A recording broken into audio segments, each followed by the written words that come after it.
বিবিকে রাজি করতে গিয়ে, ছেলেকে রাজি করতে গিয়ে, মেয়েকে রাজি করতে গিয়ে, সম্পদ জমাইতে গিয়ে বড় শিল্পপতি হবা, বড় কুটিপতি হবা, বড় পুঁজিপতি হবা, বিশাল গার্মেন্টস মিল ফ্যাক্টরির মালিক হবা, আর বিনিময়ে আমি আল্লাহরে হারায় যাবা, আমার রাসূলকে হারায় ফেলবা, আখিরাত ভুলে যাবা, জাহান্নাম ভুলে যাবা, জান্নাত ভুলে যাবা।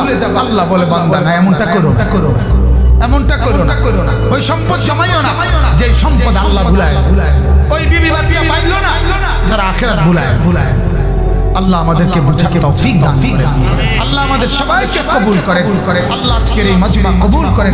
যদি কোনো সত্য কথা বলে থাকি মাফ করে দেন, কিন্তু আমার বাজার আমি আপনাদের আখিরাত চাই, আমারও আপনাদেরও, মুরব্বিরা আপনারাও রাগ করেন না, আপনাদেরকেও সত্য কথা বলছি, কিন্তু বলার উদ্দেশ্য হলো আমি আপনাকে স্পষ্ট বলতে চাই, আপনারা অনুরোধ কেউ বিড়ি সিগারেট খাবেন না। কেন জানি আমার এই কথাটা আজকে বহুদিন ইদানিং এইবার বারবার এটা মনে হয় যে এই লোক নিয়মিত বিড়ি খায়, আমার কাছে মনে হয় ওই মুরব্বি যেন আল্লাহর কাছে ফেরেশতার কাছে এটা বলে যে আমার সকাল বিকাল দুপুর সন্ধ্যা আমি বিড়ি ছাড়া আগুন ছাড়া থাকতে পারি না।